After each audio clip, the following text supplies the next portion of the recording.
세상에서도 생일을 맞이하면 온 가족이 모이고 친한 사람들이 모여서 생일 파티를 하게 됩니다. 그러기에 오늘 우리 원미동 교회는 참으로 기쁘고 행복한 날입니다. 먼저 오늘 교회 창립 49주년을 맞이해서 예배에 참석한 모든 성도들에게 하나님의 은혜와 사랑이 넘쳐 흐르기를 축복합니다. 우리 옆 사람에게 한번 이야기하겠습니다. 축복합니다. 축복합니다. 네, 그래요. 주변 분 돌아가면서 그래요. 49년 전 바로 이 장소에 원미동 교회가 세워졌어요. 지난 49년 동안 이 한 곳에서 3번의 건축과 한 번의 증축을 통해서 이 교회가 오늘 이렇게 성장해 왔습니다. 10평도 안 되는 조그만 예배당에서부터 몇 사람이 모여서 가정 예배를 시작했던 교회가 오늘 이렇게 성장한 것이죠. 여기에는 하나님의 놀라운 은혜가 있었던 거죠. 우리가 아무리 열심히 한다 할지라도 하나님께서 은혜를 베풀어 주시지 않으면 사실 이렇게 될 수가 없죠. 또한 이 원미동교회가 지금까지 세워지는 데 있어서 수많은 또 목회자들, 또 우리 장로님들, 권사님들, 집사님들, 수많은 교우들이 그때마다 최선을 다해서 교회를 위해서 헌신하고 눈물을 흘려 기도한 그 덕분에 오늘 이렇게 건강한 교회로 또 멋진 교회가 세워지게 된 것입니다. 모든 신앙의 선배들, 또 지금도 이 교회에 출석하며 이 교회를 위해서 끊임없이 헌신하며 봉사하는 우리 모든 성도들에게 다시 한번 감사를 드립니다. 세상에는 수많은 공동체들이 있습니다. NGO 단체도 있고 여러 가지 자기의 취미 생활을 하는 단체도 있고 시민 단체 그런 것들도 있고 하여튼 조직들이 굉장히 많은 것 같아요. 그런 모든 공동체들이 어떤 목적을 가지고 만들어지고 그 목적을 이루기 위해서 열심히 노력하고 있습니다. 그런데 이 세상에 조직되는 수많은 공동체들, 그 단체에서 가장 존귀한 공동체는 어딜까? 성경은 바로 교회다, 그렇게 말씀하고 있습니다. 어느 단체, 어느 공동체보다도 존귀한 공동체, 이 교회. 오늘 본문 말씀 에베소서 1장 21절에서 23절은 이렇게 말하고 있죠. 우리 한 목소리로 다시 한번 읽어보겠습니다. 모든 통치와 권세와 능력과 주권과 이 세상뿐만 아니라 오는 세상에 일컫는 모든 이름 위에 뛰어나게 하시고 또 만물을 그의 발 아래에 복종하게 하시고 그를 만물 위에 교회의 머리로 삼으셨느니라. 교회는 그의 몸이니 만물 안에서 만물을 충만하게 하시는 이의 충만함이니라. 아멘. 이 말씀은 사도 바울이 에베소 교회에 편지를 보내면서 쓰신 말씀 가운데 한 부분입니다. 사도 바울은 하나님이 예수님을 부활시키셔서 만유의 주로 삼으시고 온 세상이 예수님의 발 앞에 있게 하시기 위해서 예수님을 그렇게 만드셨다, 이렇게 말씀하고 있습니다. 예수님이 바로 교회의 머리가 되신다. 교회는 예수님으로 인해서 예수님의 은혜가 충만히 넘치는 곳이 되었다, 이렇게 사도 바울이 에베소 교인들에게 설명하고 있습니다. 우리가 하나님의 강력함, 하나님의 위대함 우리가 다 알잖아요. 그런데 이 하나님의 강력한 또 위대함이 어떻게 우리 속에서 나타날 수 있을까? 하나님의 강력한 위대한 일들은 교회를 통해서 나타나고 또 성도들을 통해서 나타나는데 어느 때? 우리 성도들이 그리스도 안에 거할 때, 예수 그리스도를 붙잡고 예수 그리스도의 주신 그 말씀을 의지하며 살아갈 때 우리 속에서 그 예수 그리스도의 강한 능력들이 나타나게 된다, 이렇게 말씀하고 있습니다. 그래서 우리가 하나님의 위대한 능력을 붙잡기를 원한다고 한다면 예수님을 믿어야 돼요. 그 예수님을 붙잡아야 돼요. 그 예수님의 말씀대로 삶을 살아갈 때 그 능력들이 우리 속에 나타나게 될 줄로 믿습니다. 그리스도인들은 교회를 존귀하게 하고 그 안에서 하나님의 말씀대로 살아가는 삶을 살아가는 것, 이것이 바로 하나님이 원하시는 거고 주님이 원하시는 거죠. 우리가 성경에서 보면 예수 그리스도가 바로 이 교회의 몸이다, 그렇게 말씀하고 있잖아요. 그리스도의 몸인 이 교회의 머리는 바로 예수 그리스도이시고, 그래서 예수님은 이 교회가 누구보다도 세상의 어떤 단체보다도 가장 존귀한 단체가, 존귀한 공동체가 되기를 원하는 거죠. 우리가 종종 보면 국가대표들 스포츠 다양한 종목들이 있잖아요. 거기에 외국 감독을 이렇게 초빙하는 경우가 있죠. 우리나라 감독들도 있지만 외국 감독을 초빙하는데 왜 그렇게 초빙하겠어요? 그 팀들을 더 세계적인 팀으로 만들기 위해서 하는 거죠. 국가대표 감독으로 초빙받은 사람은 자기가 맡은 선수, 자기가 맡은 팀이 하찮은 존재가 되는 거 원치 않아요. 그죠? 어떤 감독이 내가 맡은 팀이 꼴등했으면 좋겠다, 이렇게 생각하는 감독이 어디 있겠어요? 꼴등하는 팀의 감독으로 온다 할지라도 감독의 포부는 뭐예요? 우승을 목표로 하는 거죠. 우승을. 내가 감독이 되어서 이 팀이 정말 좋은 팀이 되어서 우승해야 할 수 있도록 내가 이 팀을 이끈다. 이게 감독들의 마음 아니겠어요? 마찬가지예요. 예수님이 교회의 머리가 되신다, 이 말은 교회가 이 세상의 어떤 공동체보다도 가장 아름다운 공동체, 가장 영향력 있는 공동체, 가장 세상을 향해서 멋있는 그런 공동체가 되기를 원하는 거예요. 그래서 예수님은 이 교회를 사랑하세요. 이 교회가 바로 자신의 몸이라고 얘기한 거예요. 이 교회를 통해서 하나님의 복을 베푸시기를 원하고 이 교회를 통해서 하나님의 능력들이 나타나기를 원하고 계시는 거예요. 우리가 하나님을 사랑한다 이런 말을 많이 하잖아요. 우리가 어떻게 하나님을 사랑하겠어요? 그 방법 중에 하나는 바로 교회를 사랑하는 거예요. 우리가 예수님을 사랑한다 그렇게 얘기할 때 이 그리스도의 몸인 교회, 이 교회가 바로 그리스도의 몸, 예수님의 몸이다. 그러니까 예수님을 사랑한다는 것은 결국 교회를 사랑하는 거다. 이 교회를 사랑해야만 하나님을 더 우리가 섬길 수 있게 되는 거예요. 그런데 우리가 교회를 어떻게 사랑할 수 있을까요? 우리가 교회를 사랑하려고 하면 뭘 좀 알아야 되잖아요. 그 중에 하나가 교회의 가치라는 거예요. 이 교회가 얼마나 좋은 교회인가, 이 교회의 가치가 얼마나 대단한가, 이거 알아야죠. 그래야 이 교회에 대해서 관심을 갖고 이 교회에 대해서 헌신하고 수고할 수 있잖아요. 그죠? 우리가 아무런 무가치한 것에 자기의 인생을 투자하는 사람 없다고요. 아무 쓸데없는 것에 자기의 시간과 정력을 쏟아붓는 사람도 없다고요. 비록 지금은 연약해 보여도 가치가 있다, 뭔가 가능성이 있다, 이거 중요하다, 그런 생각이 들면 어떻게 해요? 물불을 안 가리고 모든 것을 다 쏟아부을 수 있게 되는 거죠. 우리가 교회를 사랑하려면 교회의 가치를 알아야 돼요. 교회가 얼마나 소중한지, 교회가 뭔 줄 알아야 이 교회를 사랑할 수 있는 거예요. 그렇죠? 하나님이 이 교회를 얼마나 사랑하시는가, 이것도 중요해요. 하나님이 이 교회를 얼마나 사랑하시는지, 예수 그리스도를 십자가에 못 박으면서까지 이 교회를 세우셨다는 거예요.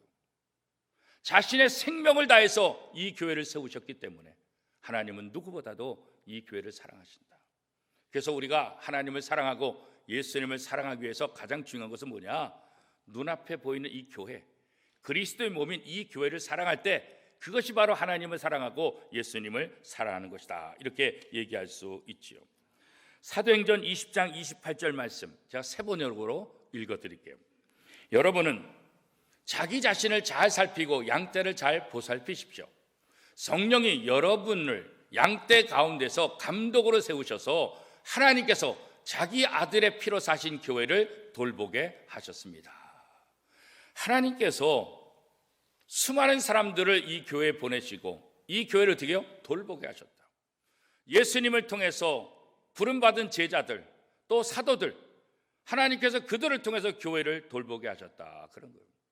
이 교회를 돌보게 하셨다, 쉬운 말로 표현하면 뭐예요? 교회를 사랑하게 하셨다.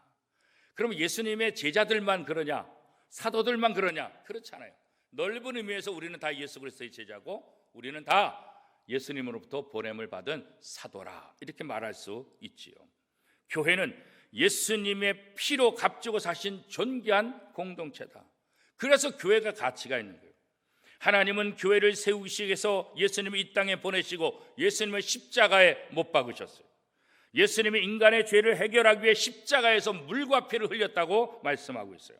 예수님이 십자가에서 피를 쏟으실 때 하나님의 마음은 얼마나 아플까요? 자기 자식이 죽어가는 그 모습을 바라보는 그 부모의 마음은 얼마나 아프겠어요. 그렇죠? 어제 우리 부천시에는 어떤 여자 목사님의 아들이 먼저 세상을 떠났다는 연락을 받았어요. 부모가 멀쩡한데 젊은 아들이 먼저 세상을 떠났어요. 젊은 아들이 아파요. 얼마나 괴롭겠어요, 그죠? 예수 그리스도께서 십자가에 못 박혀 죽어가는 그 모습을 바라보는 하나님의 마음은 얼마나 아프겠어요. 그 피값으로 교회를 세우셨다는 거예요. 그래서 하나님은 이 교회를 사랑하시는 거예요. 하나님의 독생자 예수 그리스도의 피값으로 교회를 세웠기에 누구보다도 이 교회에 관심 있고 누구보다도 이 교회가 하나님의 말씀 안에 온전하고 건강하게 세워지기를 원하고 있는 거예요. 교회는 예수님께서 우리의 영혼을 구원하시기 위해서 처절한 예수 그리스도의 고난을 당한, 그러면서 이 땅에 세워진 거예요. 그래서 교회가 존귀한 거예요. 예수님의 몸으로서 공동체, 이 교회. 그래서 교회는 그리스도의 몸이다, 이렇게 설명하고 있는 거예요. 그리고 이 교회를 통해서 모든 넘치는 충만한 은혜가 이 교회에 넘치고, 이 교회를 통해서 모든 성도들에게 그 충만한 은혜가 흘러가기를 원하고 있는 거죠. 하나님은 이 예수 그리스도를 십자가에 못 박아 죽게 했지만 사흘 만에 부활하시게 함을 통해서 세상의 모든 어떤 지도자보다, 어떤 지도력 있는 사람보다도 뛰어나게 만들어서 모든 만물이 예수 그리스도의 무릎 앞에 꿇도록 그렇게 예수님을 존귀하게 만드셨다, 그렇게 말씀하고 있습니다.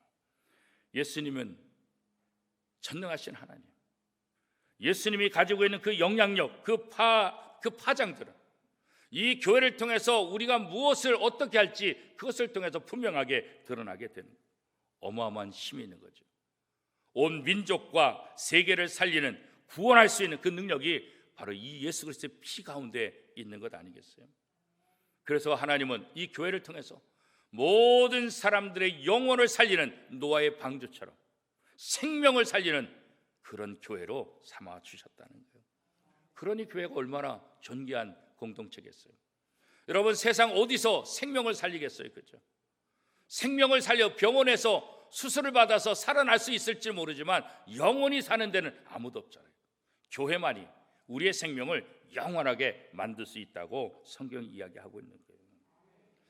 자, 이렇게 예수님의 피값으로 세워진 교회, 하나님이 자신의 아들 예수 그리스도를 십자가에 못 박으면서 세워진 이 교회, 이 교회를 그토록 사랑하는데 오늘 이 교회가 세상 사람들로부터 어떻게 인정받고 있는가? 이렇게 존귀한 공동체인 교회가 세상 사람들도 교회를 바라볼 때 존귀한 공동체로 인정하고 있는가? 130여 년 전 이 땅에 복음이 들어와서 기독교인이 적은 수였을 때 기독교인들의 영향력은 대단했어요.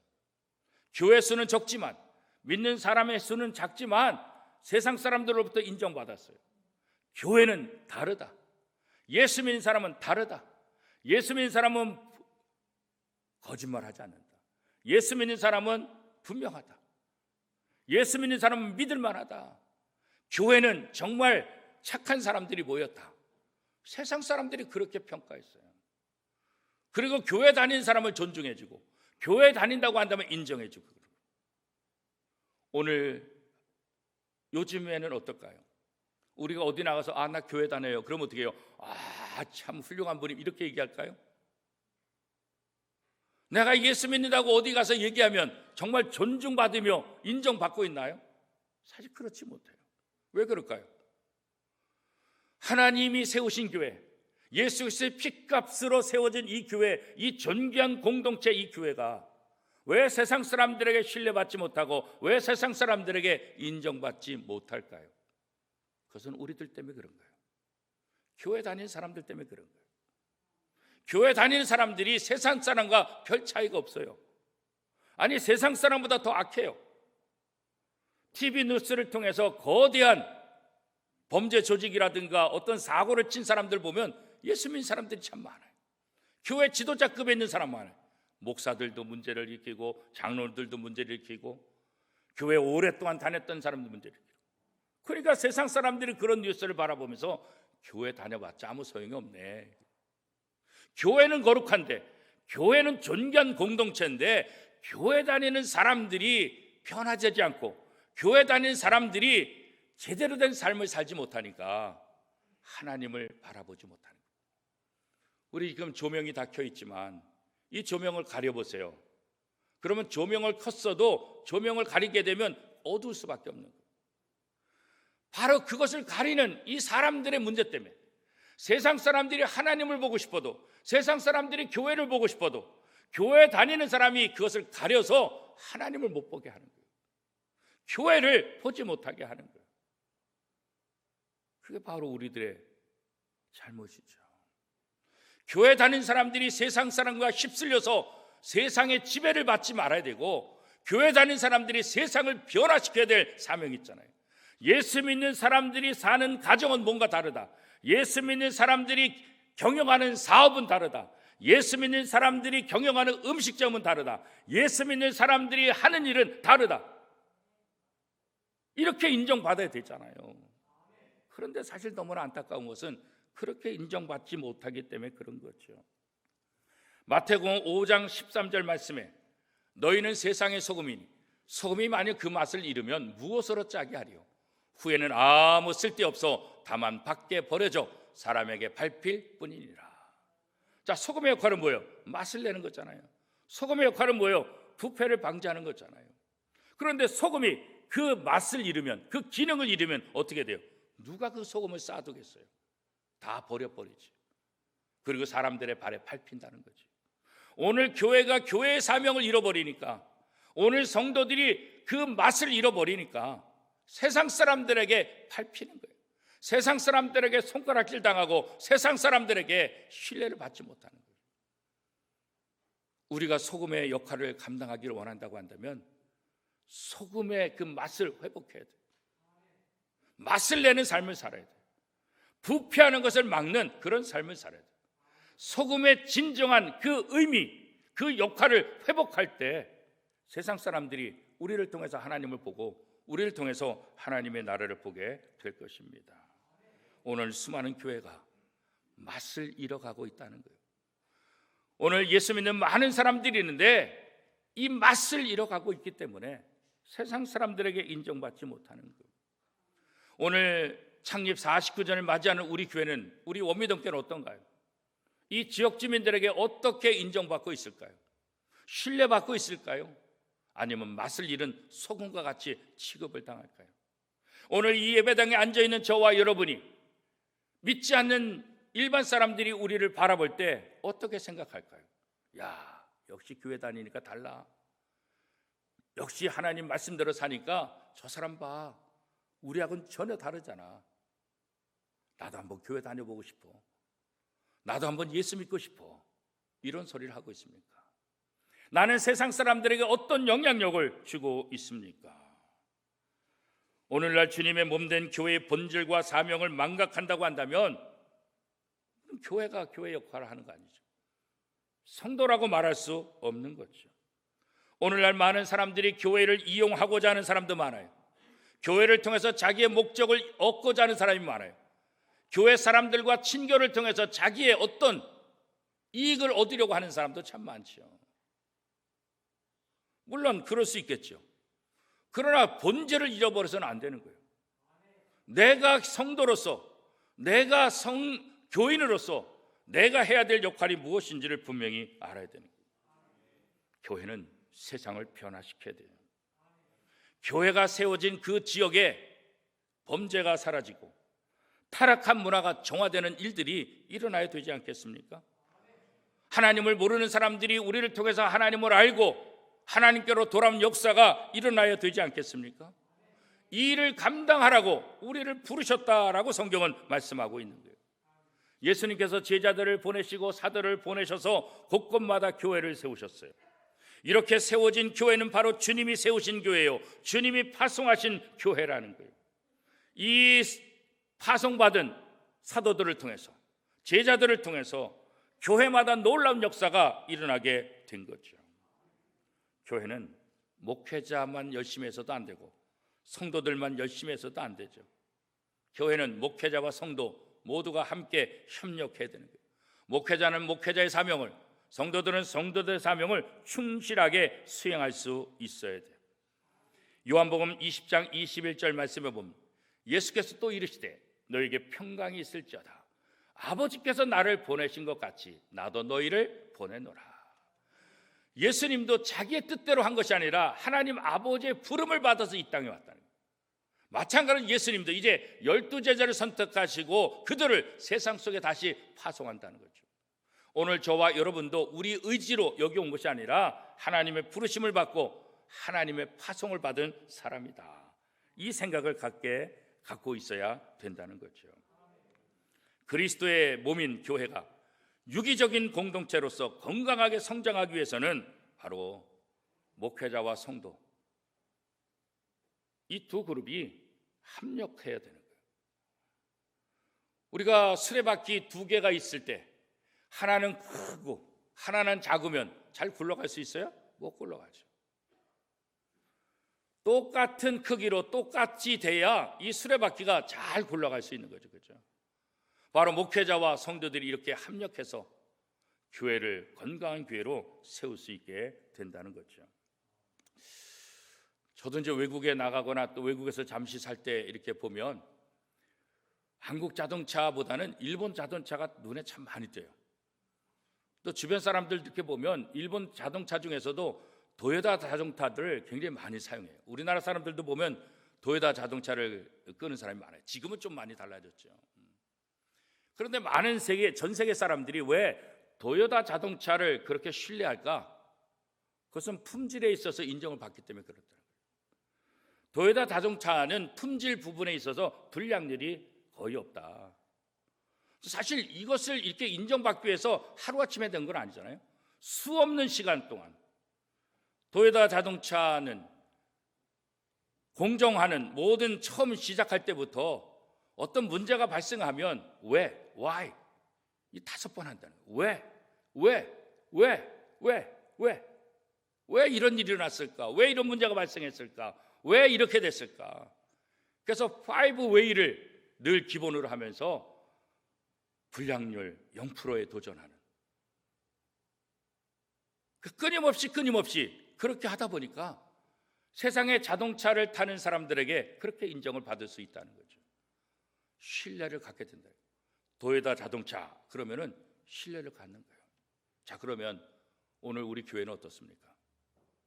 세상 사람들에게 신뢰받고 있습니까? 오늘 예수 믿는 저와 여러분 어떻습니까? 세상 사람들에게 신뢰를 받고 있습니까? 우리가 신뢰받아야 되지 않겠어요? 이 존귀한 공동체, 이 교회가 세상 사람들로 신뢰받지 못하면 안 되잖아요. 그죠? 우리 교회가 다시 세상 사람부터 신뢰받을 수 있도록, 우리 교회 성도들이 다시 세상 사람들로부터 신뢰받을 수 있도록 우리가 변화된 삶을 살아야 되는 거죠. 마태복음 5장 16절에 이렇게 말합니다. 이같이 너의 빛이 사람 앞에 비치게 하여 그들로 너의 착한 행실을 보고 하늘에 계신 너희 아버지께 영광을 돌리게 하라. 우리 성도들이 세상에서 뭔가 다른 구별된 삶, 오늘 성경은 착한 행실을 통해서 너희를 보고 하나님 아버지께 영광을 돌리게 하라. 뭔가 우리가 세상 사람과 다르다는 것, 이거 보여줘야 되는 거죠. 착한 행실이 믿지 않은 사람들로 하여금 하나님에게 관심을 갖게 하고 하나님께로 나올 수 있도록 해준다는 거죠. 교회가 뭘까? 저는 교회는 하나님과 하나님의 나라를 보여주는 것이다, 이렇게 정의를 내려요. 하나님을 모르는 사람들이 하나님을 알 수 없잖아요. 하나님의 나라 볼 수 없잖아요. 그래서 교회를 통해서 하나님과 하나님의 나라를 보는 거예요. 성도는 뭐냐? 똑같아요. 하나님과 하나님의 나라를 보여주는 거다. 믿지 않은 사람들이 하나님의 나라 보지 못하지만 믿는 사람들, 성도들을 통해서 하나님이 계시구나, 하나님의 나라가 있구나, 나도 하나님 믿어봐야지, 하나님과 하나님의 나라를 보여주는 것, 이게 바로 교회고 이게 바로 성도들의 모습이라는 거예요. 교회와 성도는 그런 면에서 가장 존귀한 공동체다, 이렇게 말할 수 있는 거죠. 본질에서 이탈한 교회는 교회 역할을 온전하게 할 수가 없습니다. 누구나 다 좋은 교회를 원합니다. 누구나 다 건강한 교회를 원합니다. 그러나 인간적인 방법으로 좋은 교회를 만들 수 있는 것은 아닙니다. 주님이 원하시는 교회가 되어야 합니다. 좋은 교회는 단지 성도가 많다고 해서 좋은 교회는 아닙니다. 단지 건물이 크다고 해서 좋은 교회라고 말할 수 없습니다. 단지 출석 교인들 가운데 유명한 정치인이, 유명한 경제인이, 유명한 예술인이, 유명한 사람이 있어서 좋은 교회다, 그렇게 말할 수 없습니다. 나름대로 개성이 있어서 톡톡 튀는 것이 있어서 좋은 교회다, 그렇게 말할 수 없습니다. 좋은 교회는 무엇입니까? 바로 예수 그리스도를 닮은 사람들이 많은 교회, 그게 바로 좋은 교회입니다. 예수를 닮아가고자 노력하는 사람들, 예수님의 말씀대로 살려고 하는 사람들, 그런 사람들이 모인 교회가 좋은 교회고 건강한 교회가 되는 줄로 믿습니다. 그러면서 우리 원미동 교회가 주님을 닮아가는 교회가 되기를 축복합니다. 원미동 교회에 속한 저와 여러분이 주님을 닮아가는 삶을 살 수 있기를 축복합니다. 우리가 주님을 닮아갈 때 내 자신이 변화가 일어나는 거예요. 내 자신이 변화가 되면 내 가정이 변화되고 이웃들이 변화되고 직장이 변화되고 세상이 변화될 수 있는 거예요. 대통령 한 사람 바꿨다고 세상이 변하지 않아요. 그죠? 내가 변화해 세상을 바뀔 수 있는 거예요. 오늘 교회가 변화되어야 세상이 변화될 수 있는 거예요. 고린도전서 11장 1절 말씀에 보면 사도 바울이 이렇게 말합니다. 내가 그리스도를 본받는 자가 된 것 같이 너희는 나를 본받는 자가 되라. 사도 바울은 예수 그리스도를 본받는 그런 삶을 사는데 너희도 내가 예수 그리스도를 본받는 삶을 사는 것처럼 그런 나를 본받으라. 우리가 누구를 본받을 수 있겠습니까?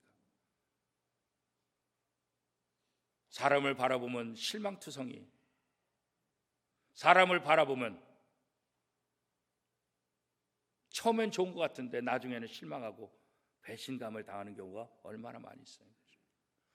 우리가 본받을 분은 사람 어떤 누구가 아니라 예수 그리스도, 주님만이 우리가 본받을 수 있는 분, 주님만이 우리의 모델이, 온전한 모델이 될 수 있는 분. 그래서 우리가 건강한 교회로 건강한 삶을 살아가야 되는. 근데 문제가 있습니다. 뭐가 문제입니까? 시간이 무한정 주어지지 않는다는 거예요. 우리가 100년 만년 살고 있는, 시간이 언제나 내 앞에 주어지지 않는다는 거예요. 지난 주일 우리 권사님 아버님 돌아가셨어요. 지난 금요일 우리 권사님 또 아버님 돌아가셨어요. 어제 소식은 목사님의 아들이 젊은 나이에 돌아가셨다는 소식을 들었어요. 내가 지금 젊다고 천년만년 자부심 가질 수가 없어요. 내 인생이 언제 끝날지 몰라요. 사랑하는 성도 여러분, 여러분 건강하실 때 이 교회를 사랑할 수 있기를 축복합니다. 여러분이 물질이 있고 여러분이 재능이 있고 여러분이 달란트가 있고 여러분이 뭔가 열정이 있을 때 이 교회를 사랑할 수 있기를 축복합니다. 그렇죠? 시간이 지나면 아무것도 할 수 없어요. 시간이 지나면. 요한복음 9장 4절은 그래서 이렇게 말합니다. 때가 아직 낮음에 나를 보내신 이의 일을 우리가 하여야 하리라. 밤이 오리니 그때는 아무도 일할 수 없느니라. 그렇죠? 6월 1일 지방선거가 있잖아요. 그렇죠? 수많은 일꾼들이 자기 지역을 위해서 일하겠다고 열심을 내고 출사표를 걸고 열심히 선거운동 하잖아요. 그렇죠? 이것도 다 때가 있는 거예요. 그렇죠? 내가 할 수 있을 때 해야 되는 거지, 시간이 지나면 다 밀려나서 할 수 있는 게 아니에요. 세상 일도 그런데 교회는 더 그런 거예요. 이 원미동 교회를 뜨겁게 사랑할 수 있기를 축복합니다. 이 교회를 통해서 하나님을 사랑할 수 있기를 축복합니다. 이 교회를 통해서 하나님을 만나시기를 축복합니다. 교회의 머리는 특정한 사람이 아니라 예수님이라는 것, 이거 잊지 말아야 합니다. 우리가 섬기는 원미동 교회 모든 성도들이 예수 그리스도를 머리로 인정하고 서로 하나가 될 수 있어야 하는 것입니다. 예수 그리스도를 사랑함으로 교회 안에 그리스도의 충만한 은혜가 흐를 수 있도록 우리가 항상 깨어 있어야 할 것입니다. 이제 우리 원미동 교회가 창립 49주년을 맞이하면서 이 세상의 어떤 공동체보다도 존귀한 교회임을 다시 한번 확신할 수 있기를 바랍니다. 그리고 그렇게 존귀한 공동체임을 온 세상에 드러내는 원미동교회, 또 우리 원미동교회 모든 성도들이 될 수 있기를 축복합니다.